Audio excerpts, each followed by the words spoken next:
जय हिंद।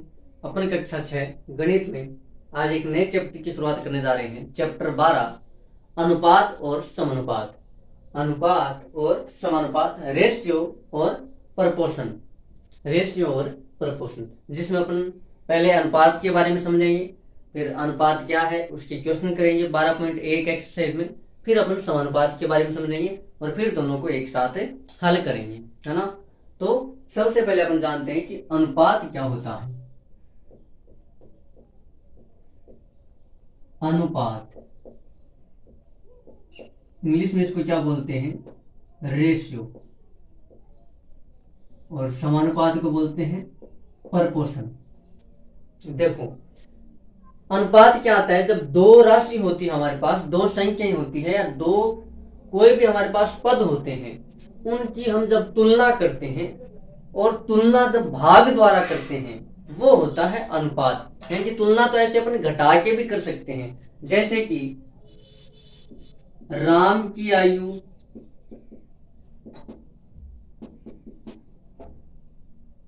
40 वर्ष और श्याम की आयु 35 वर्ष। अब हमें कहते हैं कि राम श्याम से बड़ा है या छोटा है, तो अपन घटाव करते हैं। ये राम की आयु 40 है, श्याम की 35 है, तो घटाने में पता चला 5 वर्ष, यानी कि या ये श्याम है और राम से 5 वर्ष छोटा है। या फिर ऐसे बोल सकते हैं कि राम श्याम से 5 वर्ष बड़ा है, कि श्याम तो छोटा है 5 वर्ष, राम से, और राम बड़ा है 5 वर्ष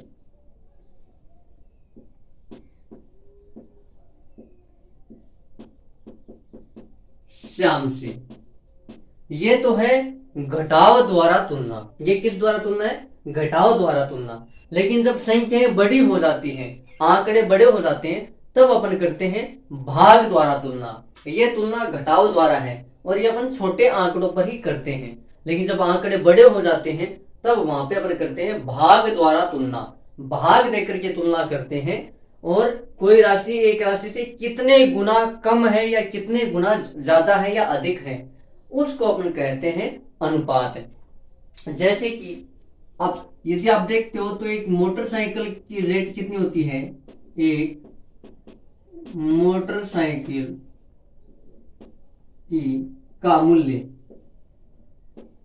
अब इसका मूल्य होता है 1,00,000 रुपए, और इसकी तुलना अगर अपन करें कार के मूल्य के साथ, कार का मूल्य वो मान लेते अपन 5,00,000। तो अब देखिए ये राशियां क्या हो गई? बड़ी हो गई। तो अब इनकी तुलना अपन कैसे करते हैं? इनकी तुलना हम भाग द्वारा करते हैं। इनकी तुलना अपन कैसे करेंगे? इनकी तुलना हम करेंगे भाग द्वारा। भाग का मतलब हमें जानना है कि कार का मूल्य मोटरसाइकिल के मूल्य से कितना अधिक है, तो अपन लिखते हैं कार का मूल्य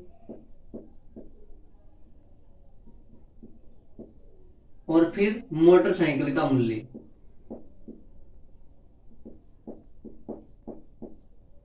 कार का मूल्य 5,00,000 है, मोटरसाइकिल का 1,00,000 है। इतने जीरो से ये जीरो कट जाएंगे। मैंने आपको बता रखा है कि जितने जीरो अंश में होते हैं, अगर उतने जीरो हर में है, तो आप जीरो से जीरो काट सकते हो। तो देखो, ऊपर भी 1 2 3 4 5 जीरो है, नीचे भी 1 2 3 4 5 जीरो है। तो 5 जीरो से 5 जीरो कट गए, आया क्या? 5/1। 5/1, यानी कि कार का मूल्य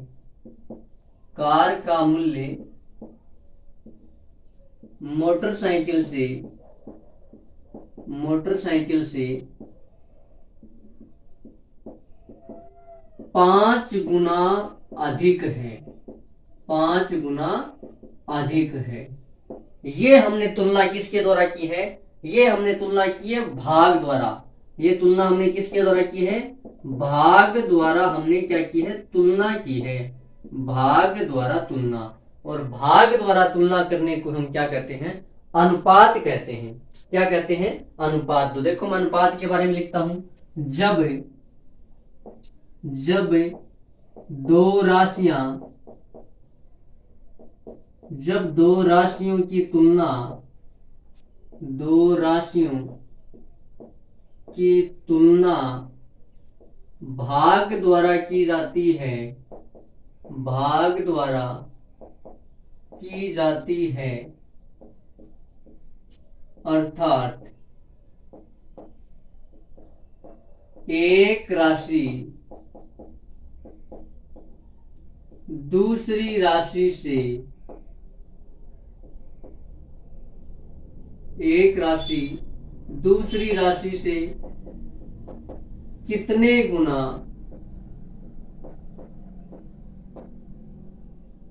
कम या कितने गुना कम या अधिक है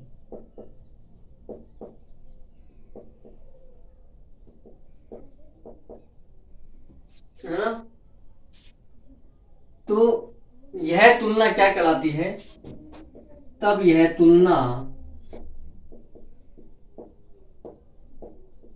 अनुपात कहलाती है अनुपात कहलाती है। और अनुपात को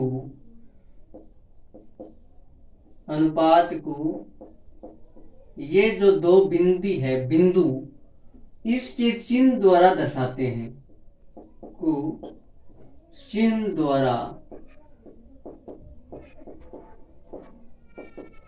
दर्शाते हैं।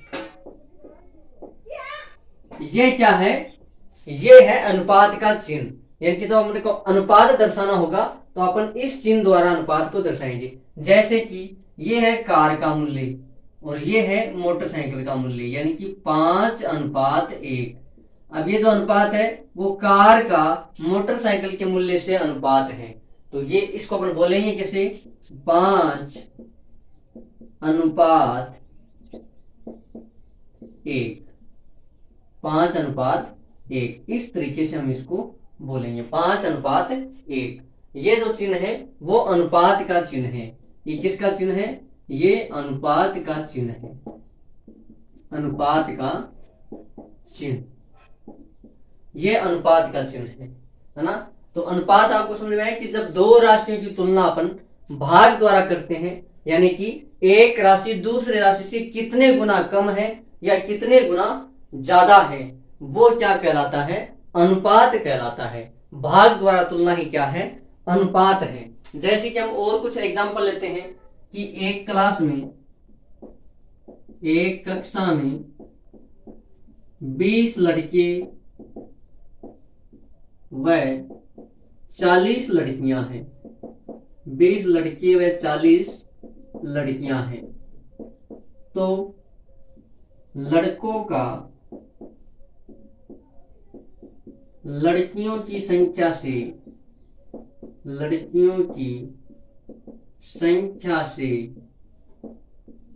अनुपात बताइए। ये एक क्वेश्चन है कि एक क्लास में 20 तो लड़के हैं और 40 लड़कियां हैं, तो लड़कों का लड़कियों की संख्या से अनुपात बताना है। लड़कियों की संख्या से, तो देखो लड़कियों की संख्या कितनी है? 40। लड़कों की संख्या कितनी है? 20, यानी कि 40:20।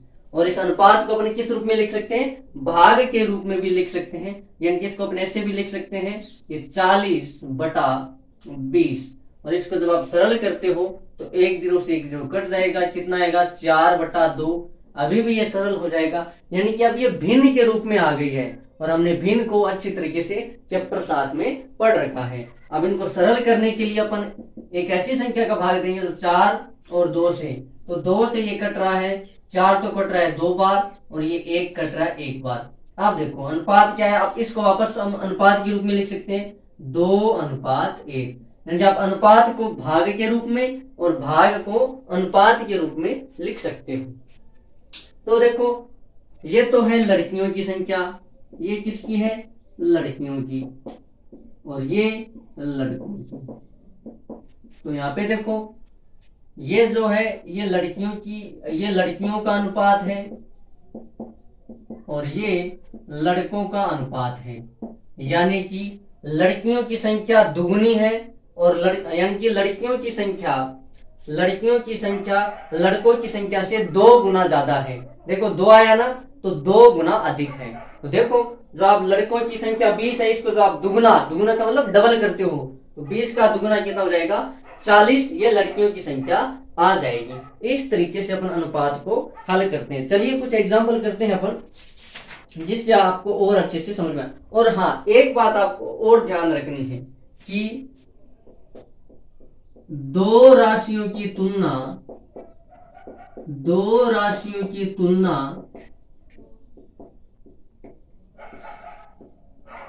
तभी की जा सकती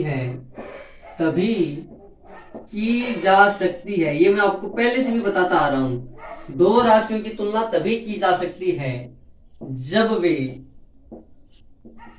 वे दोनों राशियां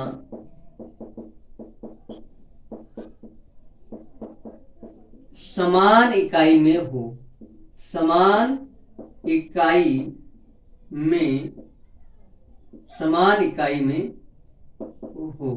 यानी कि 2 राशियों की तुलना तभी हो सकेगी जब वो दोनों समान इकाई में हो। जैसे हमने क्षेत्रफल वाले में यानी कि चैप्टर 10 में देखा था, हम क्षेत्रफल परिमाप तभी ज्ञात कर सकते हैं जब लंबाई चौड़ाई या उनकी भुजा क्या हो, समान लंबाई में हो, समान माप में हो। तो वैसे ही हम 2 राशियों की तुलना भी तभी कर सकते हैं जब वो दोनों राशियां किस में हो, समान इकाई में हो। यानी कि ग्राम में है तो ग्राम का ग्राम के साथ ही तुलना की जा सकती है, ग्राम का किलोग्राम के साथ तुलना नहीं की जा सकती। या तो आप ग्राम को किलोग्राम में बदलो या फिर किलोग्राम को ग्राम में बदलो। जैसे कि आप मीटर और सेंटीमीटर की तुलना नहीं कर सकते, या तो मीटर को सेंटीमीटर में बदलो या सेंटीमीटर, यानी कि आपको मीटर की तुलना मीटर के साथ, सेंटीमीटर के साथ, ग्राम के साथ, किलोग्राम के साथ, इस तरीके से तुलना करनी है। जैसे कि हमारी बुक में एक अच्छा सा उदाहरण दे रखा है, वो मैं आपको यहाँ पे बताता हूँ। क्या उदाहरण दे रखा है, देखो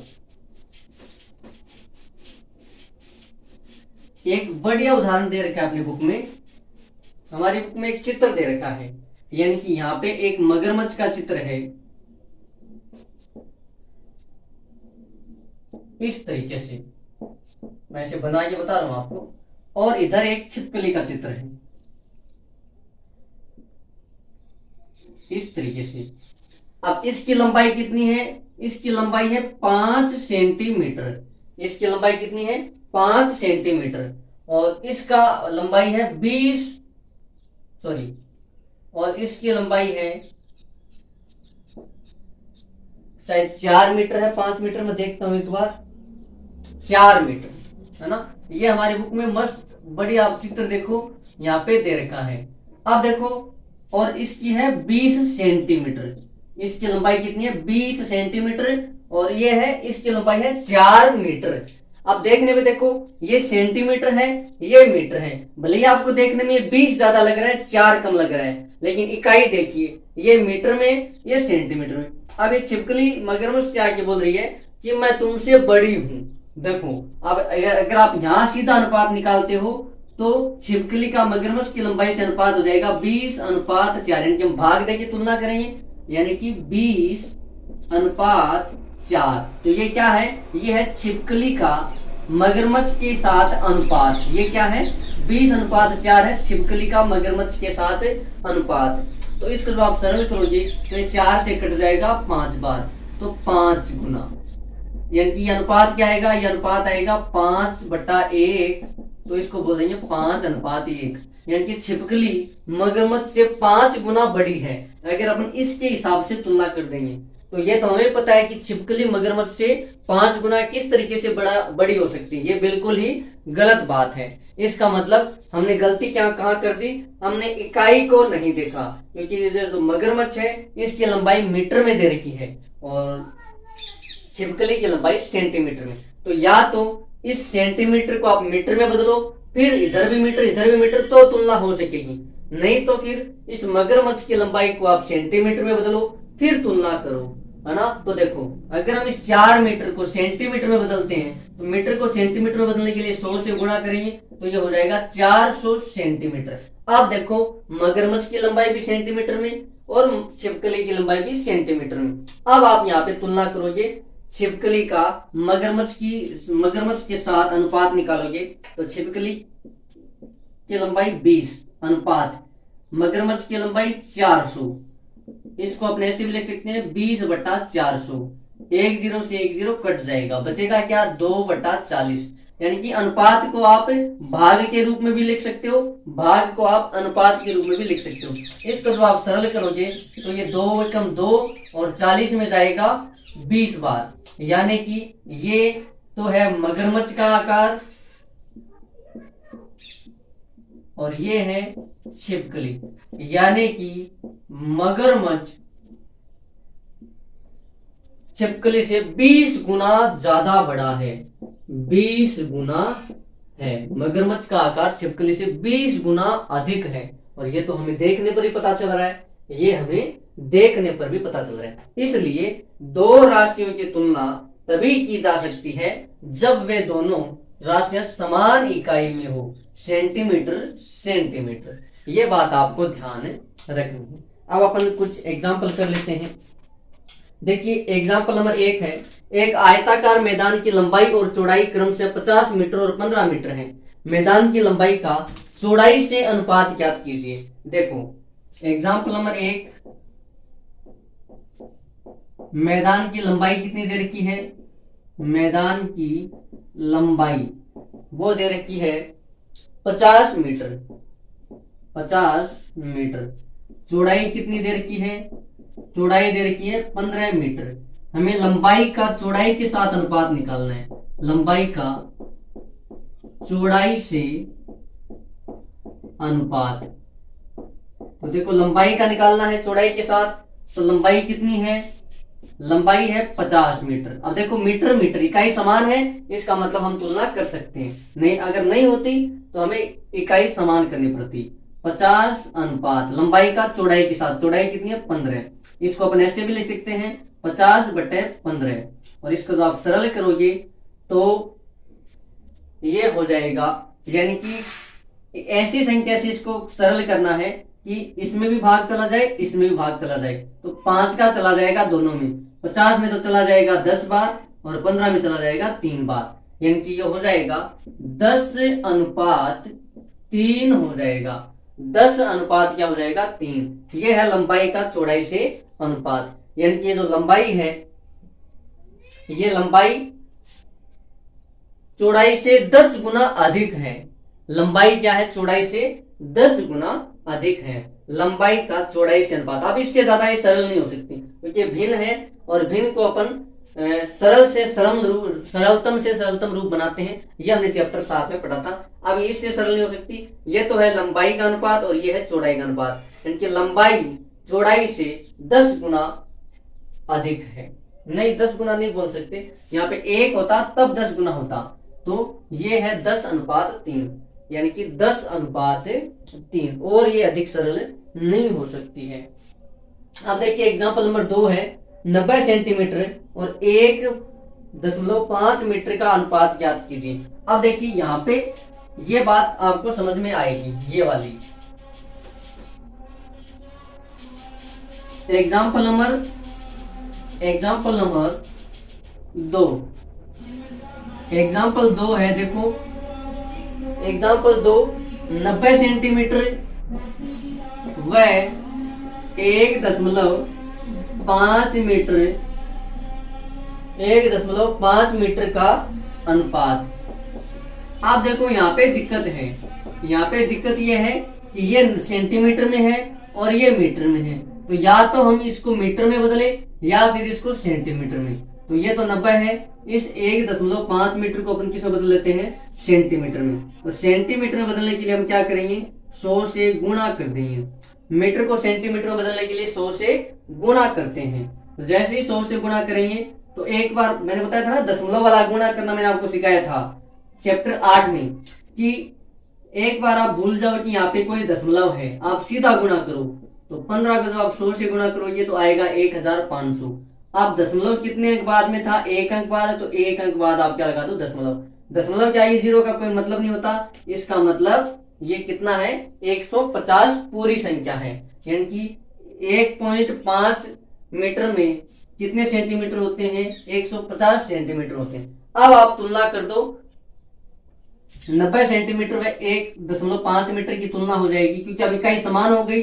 तो ये है 90 सेंटीमीटर अनुपात 150 सेंटीमीटर। इसको हम ऐसे भी लिख सकते हैं 90/150। सरल करोगे तो ये आएगा 9/15। फिर भी सरल हो जाएगा, क्योंकि तो 0 0 ये 3 से कट जाएगा। 3 3 9 और 3 5 15, यानी कि 90 सेंटीमीटर का 1.5 मीटर से अनुपात क्या हो जाएगा? 3:5 हो जाएगा। कितना हो जाएगा? 3:5, यानी कि भाग को हमने वापस अनुपात के रूप में लिख दिया, क्योंकि इसको इससे ज्यादा सरल नहीं कर सकते हैं, इससे ज्यादा सरल नहीं कर सकते। आगे देखिए एग्जाम्पल नंबर 3। एग्जाम्पल नंबर 3, एक दफ्तर में 45 लोग काम करते हैं, जहां महिलाओं की संख्या 25 है और शेष पुरुष हैं। निम्न में अनुपात ज्ञात कीजिए। अब देखो, दफ्तर में कुल लोग कितने काम कर रहे हैं? दफ्तर में 45 लोग काम करते हैं, 45 लोग। महिलाएं कितनी हैं? महिलाएं कितनी हैं? 25 महिलाएं हैं, 25 महिलाएं। तो देखो, पुरुष की संख्या दे रखी है और हमें 2 पार्ट पूछ रखे हैं, महिलाओं की संख्या का पुरुषों की संख्या से अनुपात और पुरुषों की संख्या का महिलाओं की संख्या से अनुपात। तो सबसे पहले हमें पुरुषों की संख्या तो पता चले, ये पुरुष हमें पुरुषों की संख्या तो पता चले कि पुरुष है कितने, नहीं तो अपन अनुपात निकालेंगे कैसे?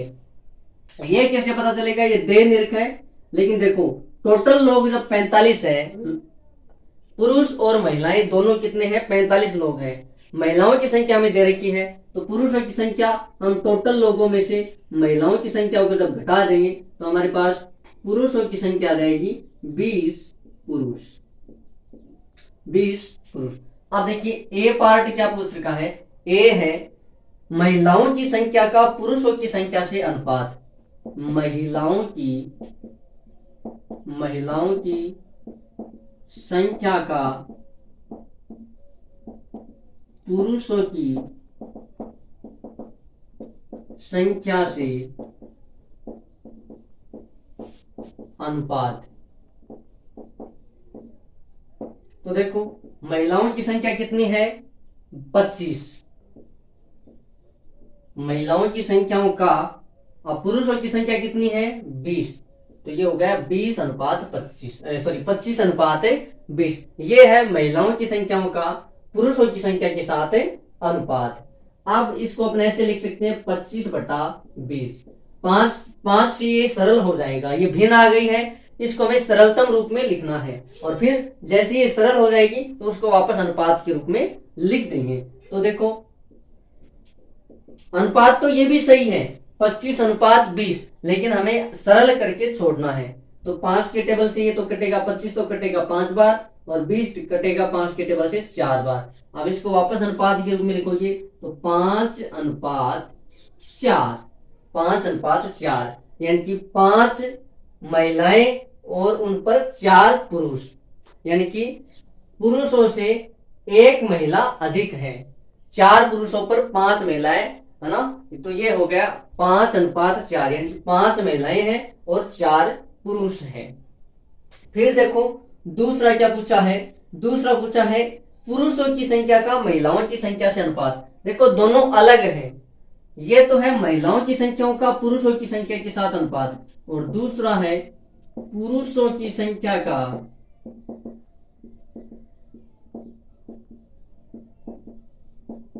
महिलाओं की संख्या के साथ अनुपात। महिलाओं की संख्या से अनुपात। तो इस बार क्या होगा? इस बार पुरुषों की संख्या कितनी है? 20। महिलाओं की संख्या कितनी है? 25। तो देखो, इसको अपने ऐसे भी लिख सकते हैं 20/25, और इसको जब अपन सरल करेंगे तो आएगा 4/5, और जिसको जब अपन अनुपात के रूप में लिखेंगे तो आ जाएगा 4:5। अब देखो, 5:4 एक अलग चीज है और 4:5 एक अलग चीज है। ये अनुपात दोनों को आप बराबर नहीं कर सकते, क्योंकि 5:4 अलग है 4:5 अलग है, क्योंकि इसमें अंश 4 है और हर 5 है, लेकिन इसमें अंश 5 है, हर 4 है। ये चीज आपको ध्यान में रखनी है। ये हो गया एग्जाम्पल नंबर 3। एग्जाम्पल नंबर 4 देखिए, 6:4 के दो तुल्य अनुपात ज्ञात कीजिए। तो देखो, जिस तरीके से हम तुल्य भिन्न ज्ञात करते थे ना, वैसे ही हमें तुल्य अनुपात है ना, तो तुल्य भिन्न हम ज्ञात करते थे चैप्टर 7 में। तो ये जो 6:4 दे रखा है, इसको जब अपन भाग के रूप में लिखेंगे, क्योंकि अनुपात को हम भाग के रूप में लिख सकते हैं और भाग को अनुपात के रूप में लिख सकते हैं। तो देखो एग्जाम्पल नंबर 4 है कि 6:4 का तुल्य अनुपात, तुल्य अनुपात। तो देखो, क्या अपन 6:4 को ऐसे भी लिख सकते हैं क्या, 6/4, ये हो गया 6/4। तो अब ये बन गई है भिन्न। तो तुल्य भिन्न ज्ञात करने के लिए हम क्या करते हैं, तुल्य भिन्न ज्ञात करने के लिए या तो शून्येतर संख्या, याद कीजिए, शून्येतर संख्याओं का या तो गुणा करते हैं अंश और हर में, या फिर भाग करते हैं। यानी कि अगर अपन अंश में 2 का भाग दे रहे हैं तो हर में भी 2 का भाग देते हैं। अगर अंश में 2 से गुणा कर रहे हैं तो हर में भी 2 से गुणा करते हैं। इस तरीके से हम तुल्य भिन्न ज्ञात करते थे। और जैसे ही तुल्य भिन्न आ जाएगी तो उसको वापस अनुपात के रूप में लिख देंगे, तो वो तुल्य अनुपात हो जाएगा। तो देखो, 6/4 की तुल्य भिन्न ही 6:4 का तुल्य अनुपात हो जाएगा, अनुपात होगा। तो देखो, पहली मैं 2 से क्या कर रहा हूं, गुणा कर रहा हूं। अगर अंश में 2 से गुणा करें तो हर में भी 2 से गुणा करना होगा, तो 12/8। आप इसको अनुपात के रूप में लिखेंगे तो 12:8। तो ये क्या आ गया, 6:4 का एक तुल्य अनुपात है, जो कि 6:4 का तुल्य अनुपात है। सॉरी, फिर देखो और क्या पूछा क्या था प्रश्न में, कि तुल्य अनुपात लिखिए। अच्छा, ये लिख दिया। फिर आगे देखिए एग्जांपल, ये बोल रहा है कि इसी प्रकार हम किसी भी, अच्छा चलो, 6:4 के 2 और तुल्य अनुपात निकालिए। तो निकाल देंगे। इस बार अपन 6 को 3 से गुणा कर दिए, अंश में 3 से गुणा कर रहे हैं, तो हर में भी अपन 3 से गुणा कर देंगे, तो अनुपात आ जाएगा 18/12। यानी कि अब अनुपात क्या आ जाएगा, ये तो हो गई तुल्य भिन्न इस 6/4 की, और इसको अपना अनुपात के रूप में बदलेंगे तो बदलेंगे 18:12। ये भी 6/4 का तुल्य अनुपात है। ये भी क्या है, 6/4 का। और निकालेंगे तो 6 को 4 से गुणा कर देंगे। अब अंश में 4 से गुणा कर रहे हैं तो हर में भी 4 से गुणा करेंगे, तो ये तो आएगी हमारे पास तुल्य भिन्न, और इसको हम अनुपात के रूप में लिख देंगे। अब आ जाएगा तुल्य अनुपात। ये बात आपको समझ में आ गई होगी। ये एग्जाम्पल नंबर 4। आइए देखिए एग्जाम्पल नंबर 5। एग्जाम्पल नंबर 5, रिक्त स्थानों को भरिए। देखिए, हमने भिन्न वाले चैप्टर में ऐसे रिक्त स्थान भरे थे। वापस देखिए, यहाँ पे लेकर का है 14/21। तो एक तरीके से ये भिन्न ही तो है। तो ये क्वेश्चन तो हमने बहुत सारे किए थे इस तरीके से। अब ये रिक्त स्थान यहाँ पे दे रखा है, बराबर देखो 6/ फिर वापस रिक्त स्थान। इनको मैंने आपको 2 तरीके से करना सिखाया था। एक तो सिखाया था वज्र गुणन तरीके से, यानी कि कैंची गुणनफल है ना, कैंची मल्टीप्लाई है ना, वज्र गुणनफल, क्रॉस मल्टीप्लाई बोलते हैं जिसको, कैंची गुणनफल या क्रॉस मल्टीप्लाई है ना।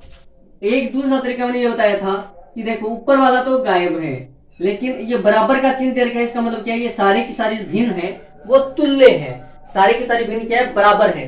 बराबर इसका मतलब इस 3 को हम किस से गुणा करें ताकि 21 आ जाए। तो 3 को जब अपन 7 से गुणा करते हैं, 3 को जब अपन 7 से गुणा करते हैं तब 21 आता है। इसका मतलब ये है कि अगर हम यहाँ पे 7 का भाग देंगे, यहाँ पे कितने का भाग देंगे, 7 का, तब हमारे पास 3 आएगा। तब हमारे पास क्या आएगा, 3 आएगा। यानी कि 21 में 21 का भाग दे कि 3 आ जाए। तो मान लो ये तो हमें पता नहीं चले कि 21 का भाग दे, लेकिन फिर आप उल्टा करो, 3 को किस से गुणा करें ताकि 21 आ जाए, तो 7 से। तो हमें 21 में 7 का भाग देना होगा। तो देखो अब अगर हर में 7 का भाग दे रहे हैं तो हमें अंश में भी 7 का ही भाग देना पड़ेगा। अंश में भी 7 का भाग देना पड़ेगा। तो हमारे पास ये वाली तुल्य भिन्न आ जाएगी। तो देखो 21 में 7 का भाग देंगे तो आएगा 3 और 14 में 7 का भाग देंगे तो आएगा 2। तो हमारा क्या रहेगा यहाँ पे 2 आ जाएगा। अब जैसे ये वाला आ गया तो अब आगे वाला निकाल देंगे। देखो 2/3 ये हमें पता चल गया। आगे देखिए 6 और यहाँ पे खाली स्थान दे रखा है। तो देखो 2 को किस से गुणा करें ताकि 6 आ जाए। 2 को क्योंकि भाग देंगे तो और कम हो जाएगा। तो 2 को अपन जब 3 से गुणा करते हैं तब 6 आता है। 2 को जब अपन 3 से गुणा करते हैं तब 6 आता है। तो फिर हमें अगर अंश में 3 से गुणा कर रहे हैं तो हमें हर में भी 3 से गुणा करना होगा। तो ये हो जाएगा 2 को 3 से गुणा करेंगे तो हमें 3 को भी 3 से गुणा करना होगा। 2 को 3 से गुणा करेंगे 6 और 3 को 3 से गुणा करेंगे 9। ये हमारा खाली स्थान यहाँ पे कंप्लीट हो गया। ये तो हमने चैप्टर 7 में अच्छी तरीके से रिक्त स्थान भरने सीखे थे। आइए देखिए एग्जाम्पल नंबर 6। मेरी के घर से स्कूल की दूरी का जॉन के घर से स्कूल की दूरी का अनुपात 2:1 है। स्कूल के अधिक निकट कौन रहता है। निम्न सारणी को पूरा कीजिए जो कुछ संभव दूरियां दर्शाती है जहां मेरी और जॉन रह सकते हैं। मेरी के घर से स्कूल की दूरी 10 किलोमीटर और जॉन के घर से स्कूल की दूरी 5 किलोमीटर। फिर आगे अच्छा हमें पार्ट पूरे करने हैं। यदि मेरे के घर से स्कूल की दूरी का कलाम के घर से स्कूल की दूरी का अनुपात 1:2 हो तो स्कूल के ज्यादा निकट कौन रहता है।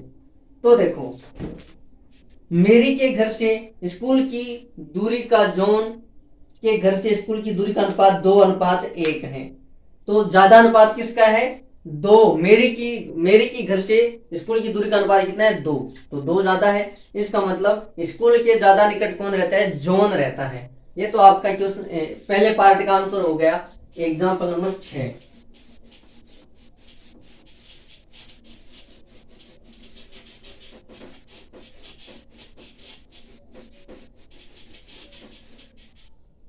देखो एग्जाम्पल नंबर 6 है और इसमें पहला पार्ट है। तो देखो अनुपात कितना दे रखा है 2:1। ये तो मेरी के घर से दूरी है और ये जॉन के घर से स्कूल की दूरी है। तो ये वाला अनुपात ज्यादा है। इसका मतलब जॉन स्कूल के अधिक नजदीक रहता है, नजदीक रहता है।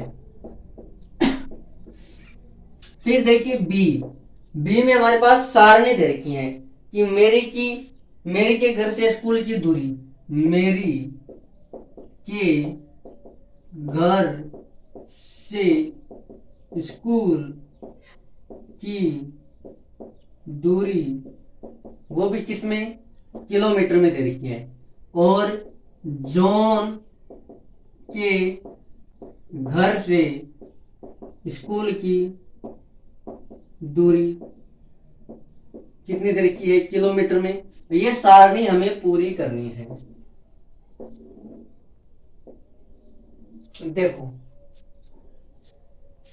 10 और 5 यानी कि मेरी के घर से स्कूल की दूरी कितनी है 10 और जॉन के घर से कितनी है 5 किलोमीटर। देखो अनुपात साफ हो गया ना। यानी कि मेरी के स्कूल से जो दूरी है वो जॉन के घर से स्कूल की दूरी से 2 गुना है। तो देखो 5 का डबल 10।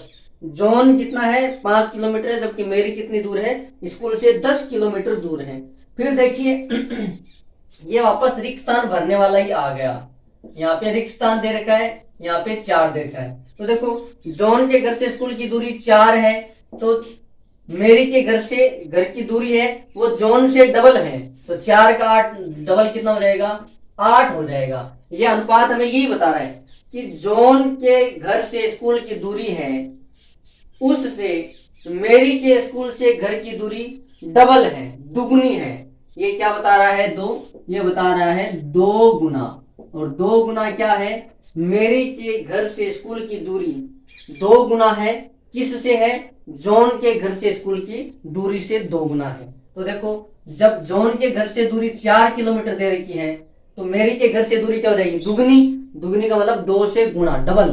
तो 4 को 2 से गुणा करेंगे तो 8 आ जाएगा। फिर देखो आगे क्या रिक्त स्थान दे रखा है, आगे दे रखा है,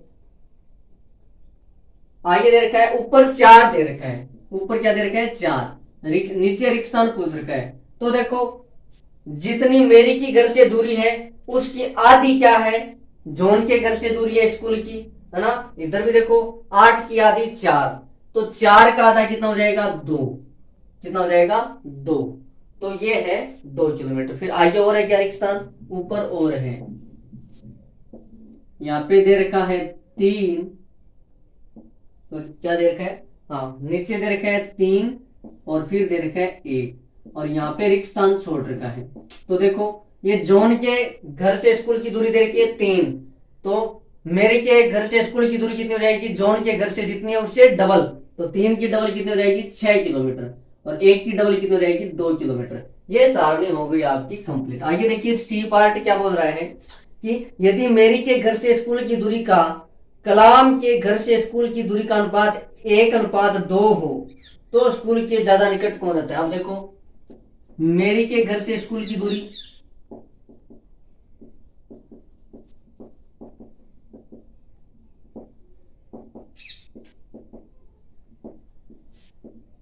का अनुपात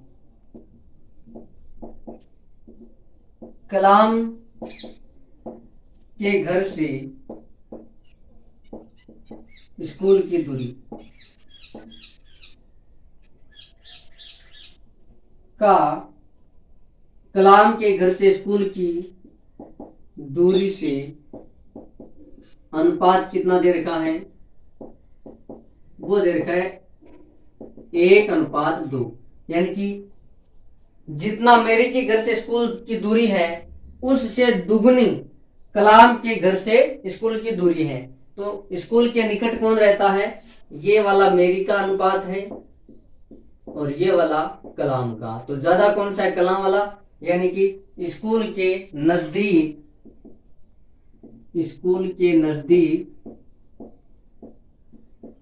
मेरी रहती है, ये अनुपात के हिसाब से, है ना। और इधर अनुपात अलग था, इधर अनुपात अलग है। ये हो गया एग्जाम्पल नंबर 6। एग्जाम्पल नंबर 7 देखिए, कृति और किरण के बीच ₹60 को 1:2 में बांटिए। देखिए कृति और किरण के बीच 60 रुपए को बांटना है। एग्जाम्पल नंबर 7 है, कृति व किरण के बीच 60 रुपए को 1:2 में बांटना है।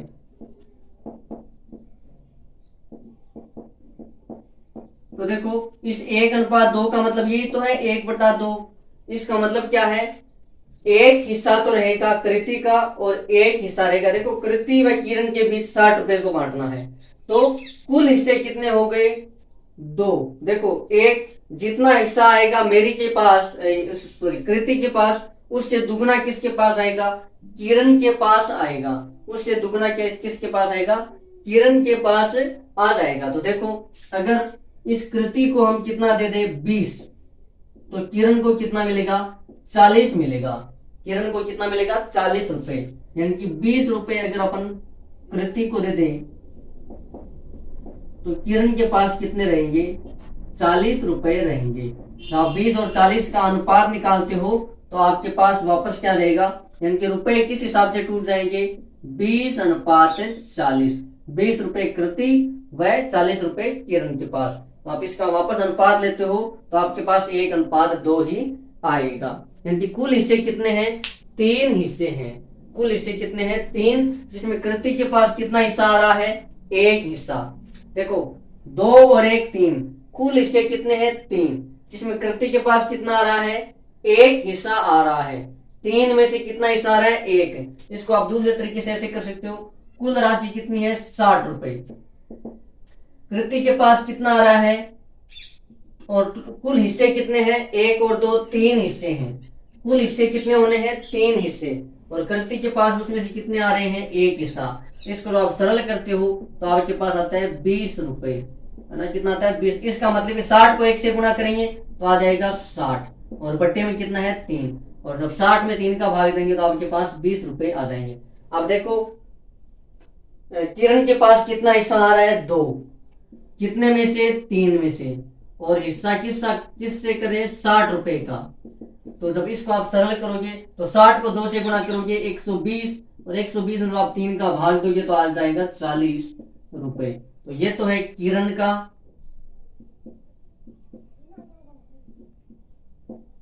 और ये है कृति का हिस्सा। इस तरीके से अपन निकालते हैं। तो आपको अनुपात के बारे में अच्छे से समझ में आया होगा। अगले क्लास में अपन एक्सरसाइज 12.1 को हल करेंगे।